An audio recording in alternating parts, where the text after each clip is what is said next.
भाजपा की क्या मजबूरी है कि पवन सिंह को वापस बुलाना पड़ा? देखिए, कई मजबूरी। एक तो देखिए अभी जो बिहार की जनता का मूड है उसमें महागठबंधन का पलड़ा भारी लग रहा है ना? मोदी जी की भी घबराहट देखिए कितनी बार दौड़-दौड़ के बिहार आ रहे हैं। अब तो लगता है गोलघर को ही प्रधानमंत्री आवास घोषित करना पड़ेगा। पावर स्टार बनिए या सुपर पावर स्टार बनिए, आप मूल रूप से डगरा के बैगन हैं, हुँ। है ना? और कुछ नहीं है आप। पवन सिंह के बारे में दर्शकों को पता होगा, इनको भोजपुरी सिनेमा का पावर स्टार कहते हैं, क्या-क्या कहते हैं, गायक हैं, नायक हैं।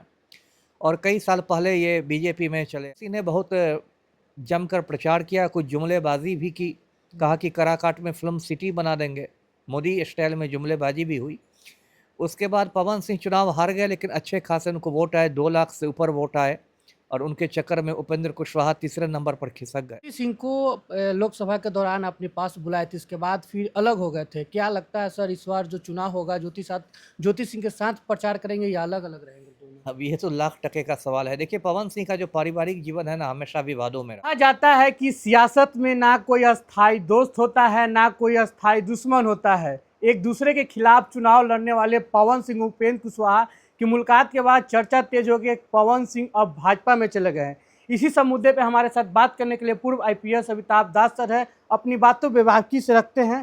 सर, देखे होंगे आप खबर कि अब पवन सिंह उपेंद्र कुशवाहा के पैर छूते नजर आ रहे हैं। सही है, हर किसी ने देखा है। देखिए, इससे ये बात तो सिद्ध हो गई ना हम्म। कि आप पावर स्टार बनिए या सुपर पावर स्टार बनिए, आप मूल रूप से डगरा के बैगन हैं, हम्म। है ना? और कुछ नहीं है आप।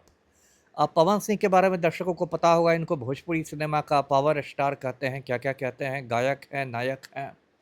और कई साल पहले ये बीजेपी में चले आए थे और पिछले साल इनको भाजपा ने टिकट भी दिया था, पश्चिम बंगाल के आसनसोल से टिकट दिया था।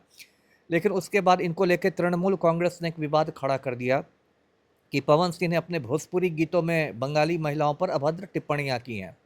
तो इससे बीजेपी को डर लगा कि पवन सिंह के चक्कर में उसका बंगाल में नुकसान हो जाएगा। तो पवन सिंह का टिकट वापस ले लिया गया आसनसोल से। उसके बाद पवन सिंह ने हाथ पैर मारे आरा से चुनाव लड़ने के लिए। आरा में भी राजपूत वोटरों की अच्छी खासी तादाद है, लेकिन आरा में आर के सिंह का खूटा मजबूत था, उसको ये नहीं उखाड़ सके। तो फिर ये काराकाट से खड़े हो गए निर्दलीय बन के। और काराकाट में बीजेपी जो है वो उपेंद्र कुशवाहा का सपोर्ट कर रही थी, जो राष्ट्रीय लोक मोर्चा के अध्यक्ष हैं। तो बीजेपी ने पवन सिंह को पार्टी से निकाल दिया अनुशासनहीनता के आरोप में। उसके बाद पवन सिंह ने बहुत जमकर प्रचार किया, कुछ जुमलेबाजी भी की, कहा कि कराकाट में फ़िल्म सिटी बना देंगे। मोदी स्टाइल में जुमलेबाजी भी हुई।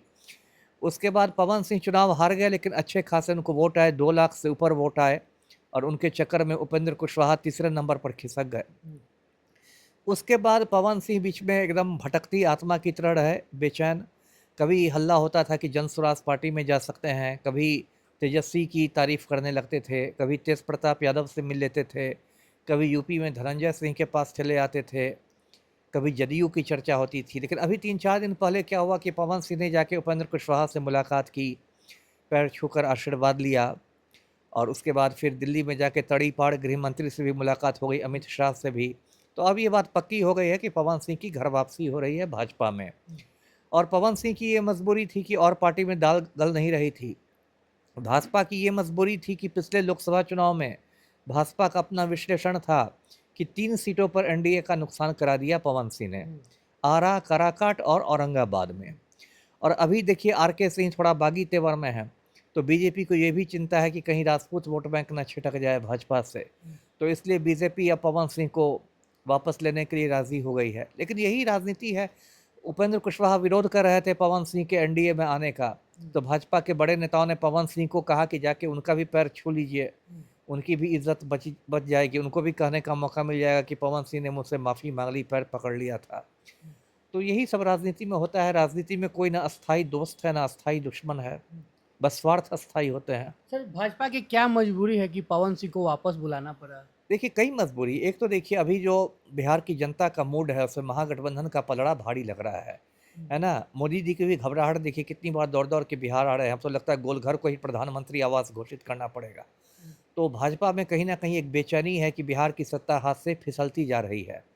और दूसरी बात वही जो मैंने कहा कि एक राजपूत वोट बैंक की चिंता है और ख़ास के मानता है कि बिहार का जो शाहाबाद इलाका है, जो 4 ज़िले शाहाबाद में आते हैं, भोजपुर, बक्सर, रोहतास, कैमूर, वो शाहाबाद इलाके में पवन सिंह की थोड़ी ज़्यादा पकड़ है।